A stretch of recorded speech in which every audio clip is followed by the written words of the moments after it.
My name's Debbie Bradley, and I'm interviewing Michael.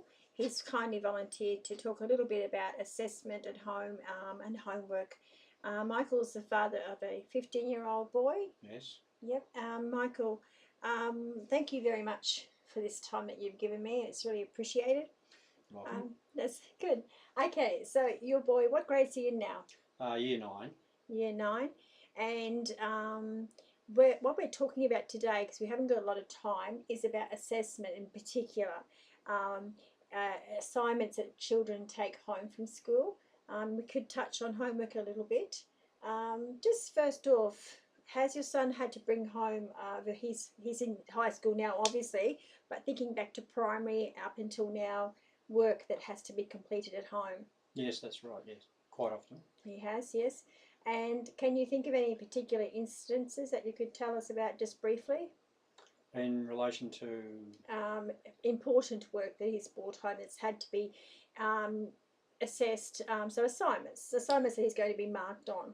Okay, well in primary school they often had weekly assessment tasks that had to be completed. Some of these were inane and just seemed to be of no use whatsoever, and others were a little bit better constructed, but still I didn't consider them to be of a great use in assessing his ability to complete them, because invariably what would happen would be, if the child's struggling, and sometimes he was, after about an hour and a half of not being able to complete the work, it usually fell to the parent to assist or sometimes even complete the works. Therefore, the student really isn't getting assessed correctly. So the parent being you, or your wife, did they have to do that very often? Did you find yourself helping or doing a bit more than what you think you should have done to help the child? This could be answered two ways. Not as often as perhaps some, but in saying that, any assistance from outside sources is really unhelpful, because it's not achieving its purpose, which is to see how the child is doing. If someone else, an older brother or sister or parent or grandparent, anyone other than the child set the task, completes the task, it's not really doing very good at assessing the ability of that child, is it? No, that's true. Can you understand, like from the teacher's perspective, I've interviewed a few teachers and they keep saying that while they don't want to send work home, I was speaking to a teacher called Jodie Payne today, and she said that she avoids sending home work as much as possible, and she hates it because for that reason, that she doesn't know who does it, but that she has at times had to send work home because of the limited time in school hours, particularly children that are lagging and don't finish it, because if she can get them to finish it in school time, that's the ideal. But if it's not finished in school time, she's got to ask them to take it home. So you can understand that there are instances where the child does have to bring work home. Oh, absolutely. But my point being, the idea is, as the grades progress, the tasks get harder. And I can use myself as an example there. I found that because particularly in high school, some of the mathematics and things like was beyond my grasp at the time. And because of that, and the mentality that you've got to keep progressing, if you're not able to grasp this, you end up falling behind, and you either lose interest and drop out, or you just struggle the whole way through. So did you have to take that home to complete? And did you find... I had only a couple of instances of homework ever. I deliberately chose a school that had no homework. Can I jump in now? I know that you've shared with me already that you lived with your grandparents and that they were immigrants and that they were hardworking and not academic people. So was there an instance in your time where you've asked them for help and they have been unable to give it to you? No, I wouldn't say that, because when you say immigrants, English wasn't a second language, so there was no real issues as far as comprehension. Did you have friends, or has your son got friends who have got they're immigrants, and have you heard of any issues from those parents with helping or understanding what the child's trying to do? Yes, I would say so, particularly more so in primary school, because I knew more children of Greek and Italian descent back then. In my high school, there was actually there wasn't that many. I don't know why, but anyway, for whatever reason, it seemed to be mainly Caucasian. But certainly in primary school, yeah, I had many friends that were from like in Mediterranean regions, and their parents were English was a second language definitely for them, and they would have had a hell of a lot of trouble trying to comprehend and understand the tasks. No, not through lack of intelligence or anything. I would say it's just primarily because of the language, because the mathematics side of things, that doesn't change, and they were always doing well in maths, and perhaps they were getting gifted from home, but yeah, English definitely, yeah. So you shared with me before we started taping an instance with your son where he had to design something just recently, and your background is by trade? Automotive mechanic. Yes, and you are now, what are you doing now? Would you like to share with us what you're doing now? Okay, double degree in arts and law. So you're a highly intelligent man as well as very good with your hands, and you've got the best sides of both worlds, and you were sharing how your son came home and needed a little bit of guidance and help with the mechanical side of it. So you were able to be there to give him that, weren't you? Yeah. Mind you, he did construct it pretty much on his own. No, that was really good. And it was mostly his own, I would say probably 95% his own design. But you said he needed a lot of money. Well, yes. Yes, you were saying. The parts were incredibly expensive. Yes. Do you think that was a good assignment that school gave him? Do you think it was good, fair for all students? No, I don't, because once again we have this inequality factor coming in. If you have people that come from a background where they perhaps double income and perhaps even double high income, money really isn't, disposable income isn't really an issue. Whereas some people, even though it is a private school, there are some people there that are living on very limited means that are doing whatever they can and going without themselves to make sure that their son, daughter gets what they perceive to be a quality education. Now, the schools may be aware of this, may not, I don't know. But in setting assignments like this that are going to be, children by nature are competitive. So, and they want to win, particularly when there's a prize of $400 being thrown at them. There was a prize for this one? There was a prize for this one, yeah. The prize was $400 to be shared equally, I imagine, between the participants, whoever won. Anyway, so you start throwing money at children and put it in competitive nature and everything else, and you've got all these little minds ticking over thinking, what can we build here? Now, I'll just throw in some funny names here. We'll just say little Johnny, his parents are on disposable income of, say, about 60k a year.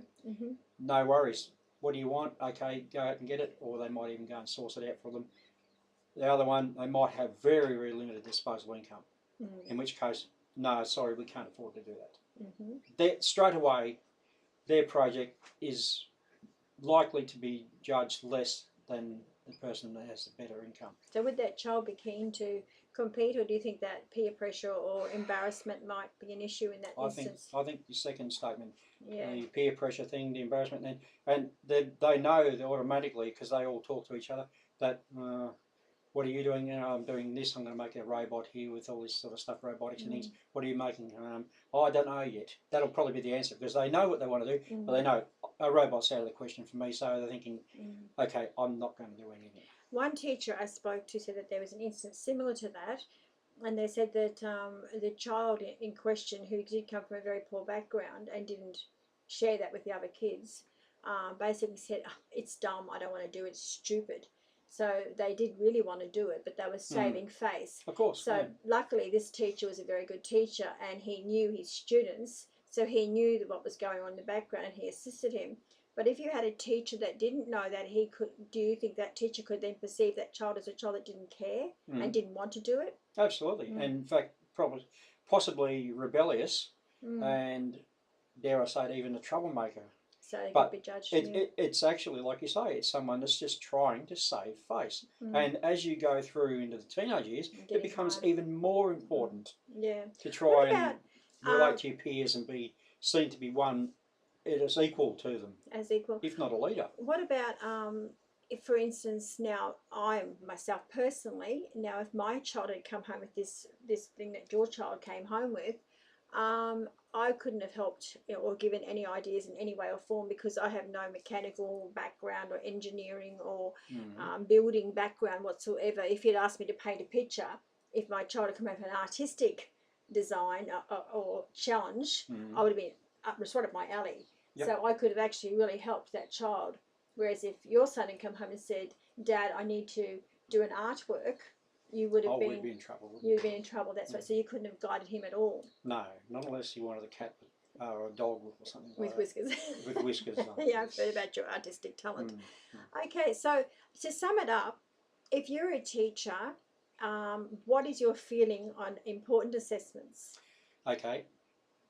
And important assessments should all be done in the classroom with the materials supplied as part of the curriculum. It should not be, it's totally unfair and to rely on outside assistance, like someone having to buy and supply the materials, particularly in a school that actually charges high fees. But regardless of that anyway, whether it be a state school, state-funded school, or whether it be a non-state school, really, as far as I'm concerned, it's not even an issue. Anything that has to be, that's of importance that has to be assessed, should be done. There has to be made time to do it during the school day. That way, for starters, there's two reasons. One, you're actually assessing the child. And two, it's more of an even playing field because the materials are, it has to be done. This is an additional means, it's an additional way of actually using their imagination and their creativity because they have to use the materials that are supplied by the school. So there's a list of materials, it can be quite a long list, but they're there. They can't go outside this list. So from this list, you need to do X. Okay, so now the little brains are ticking over. What can we do with this?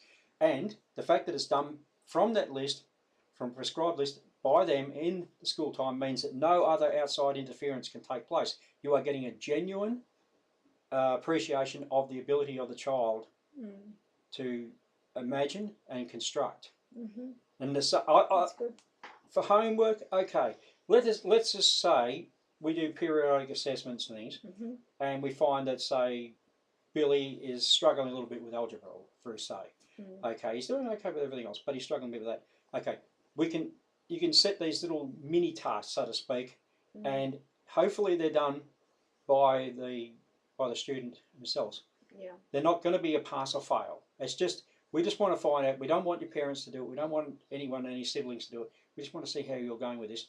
The reason being, because if we find you're struggling with this, we can make extra time in the class for you to address that. If you're good, say, grammar, extra good at grammar, you don't need as long as grammar. You can catch up on that. And see, that way, you're actually going to benefit the child better. The child does not benefit from someone else doing the work for them. That's right. So now I'm a third-year teacher, as you know. Now, if I was to say to you, Michael, I'll be teaching your son next year, I will ensure that all important assignments, assessments are done in the classroom where the child has equal access to materials, internet, and assistance. However, if there is something that child has to come home with, I will ensure that they get a clear set guidelines. If they're designing something, for example, you must design from only products that you find in the kitchen garbage bin, or you must design something, an art piece, from only products that you can find in your backyard, natural products. And if I said to you, I would ensure that I know my children well enough to understand what they've done and what you've done, and make allowances for that.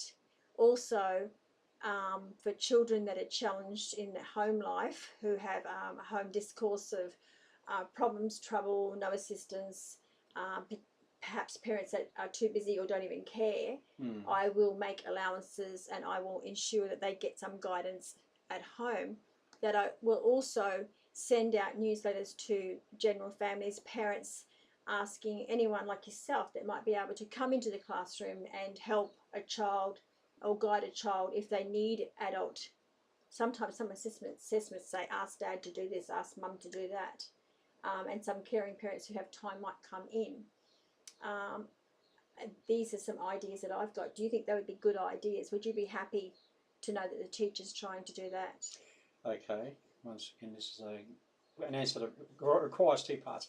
I disagree with the first part because once again it comes down to my thing of how do we know that the child is going to follow your guidelines? So the first part you mean? The going home with a prescribed list of things, you must get things out of the... But you'd know, wouldn't you, if it's an empty tin? You know, it's an empty tin. Yeah, I know fine. that. But the point is, we still don't know who's doing the work. Whose brain are we tapping as here? a teacher, I know my students enough to know that he's capable of X in class and suddenly comes home with X, Y, and Z. Yes, I know. I should know that he hasn't done all That's that right. myself. And therefore, what was the point?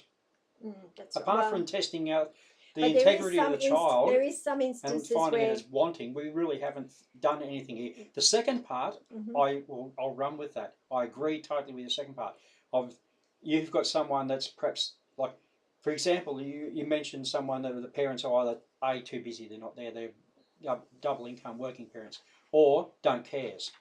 And there are, unfortunately, many of those. Yeah. Now, okay, they're not going to get the help at home regardless.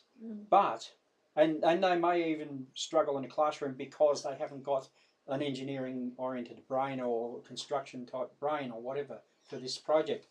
And, of course, as a teacher in a class of, say, 30 or whatever, you don't have time to go around individually.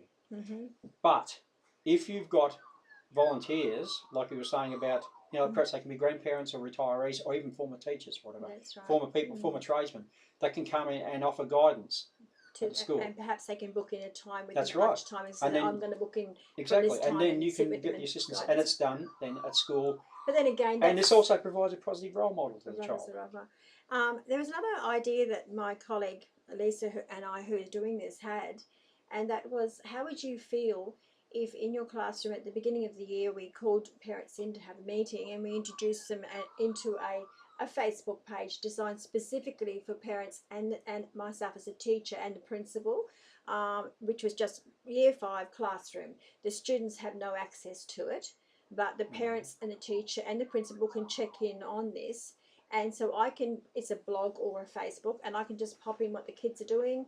So you can hop on there, because you're a busy man, obviously. You can pop on there at night times before you go to bed and check it and say, a little rat bag didn't tell me about this. I have to ask him about it tomorrow. And then if you get a homework or something home, which is like, what on earth do they mean? Probably not yourself so much, but perhaps it would be if it's mathematics. You told me you didn't like maths too much. I still don't like mathematics. So you could just pop on and send me a quick little message and say, Mrs. Bradley, I'm a bit confused by question number 8. Do you mean X, Y, and Z, or do you mean Y, P, and Q? And I could pop on and say, yes, Michael, that's what it means, this and that. Well, do you think that would be a really positive thing that because parents can't pick up the phone sometimes and get hold of people? Would you like that? I think that would be a wonderful idea, yes, because that's providing interaction on a secured site, so it's not available to the general public. No, it's not available. And therefore, it takes away also, it also takes away a lot of the peer pressure things because it's done in a secure environment, and it means that the people are kept up to date with what's happening. And because newsletters don't seem to get home. No, newsletters often are found at the end of term, crumpled up in the bottom of a bag. That's right. Whereas you do check your Facebook each evening, or you check your email. I check my regularly. emails regularly. That's right. Facebook probably. And a teacher hasn't got time to send emails out to all parents, but if she had her blog, because I'm doing a blog, and each day I can put in what happened in the classroom, just a little sum up, because I'm a busy person too, you know, and just, hey, parents, don't forget we need donations of tin cans by Friday. And you can go, oh, tin cans, okay, or whatever, you know, just to keep in touch. That's what we're thinking that we'd like to do, and if it's possible. Yeah, I'll agree with that one. I mean, like, let's face it, I mean, a lot of the subjects that I've been studying have been done by distance education, and it hasn't. While it's good to have face-to-face, there is also a place for distance education. And in fact, it's going to be the way of the future. And it's something that should be embraced, not feared. It's a good method of instant communication. And the fact that you can access the blogs means you're actually seeing there's no... In verbal communications, things sometimes get garbled or missed. Sometimes people don't listen. No, you also have to be careful, though. I guess there would have to be you can misinterpret when someone types something, but of course, but as long as the but that's where I mean, if you have you can always, if you're a rational person, you can always query what the intention was. If you'd rather talk, I dare say there's possibly means where you could actually make a phone call to the school, an that's appointment, or to Yeah. go see, just to See, clarify with the something. blog, everything's public, whereas if it's a Mm. Facebook page, you could private message me Mm. and just private message and say, hi, I'm really concerned he's come home looking like he's being bullied, and you don't want the other parents to see it, so that's going to be good. Although, in saying that, my colleague and I were discussing that perhaps that would lead you open to problems by having private messaging. But because sometimes the interaction between teacher and parents has to be very professional, so we thought perhaps the blog would be best where everyone can see and everyone's accountable. So if you need to talk to me about the bullying, you can just say, hey, can I give you a phone call, please? Yeah, and that would probably be better. Well, I can give you an example from uni here. Very quick one, because I think we're just about run out of time.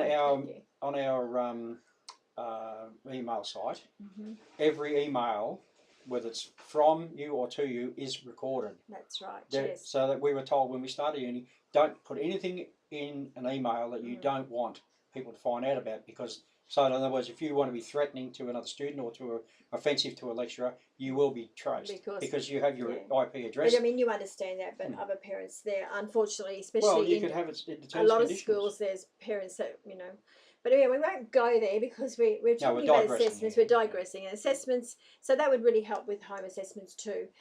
Teacher could send out, the students have got this assessment. Parents, please do not help them any more than giving them clear guidelines. And perhaps the parents could, if they had the little child that had a breakdown the night before because I forgot to do my poster, mum, and they're howling in tears, where I have actually been in my life too, they could send a quick little message to the teacher saying, Susie had a breakdown, we've got it done. And the teacher would know that, But see, but it gets back to my original point of anything major like that, anything that's a proper assessment should not be done at home, because it's not really an assessment, is it? That's right. In fact, it's just basically a waste of time. Thank you, Michael. That's fine. That's good. Thank you very much for that, and that's awesome.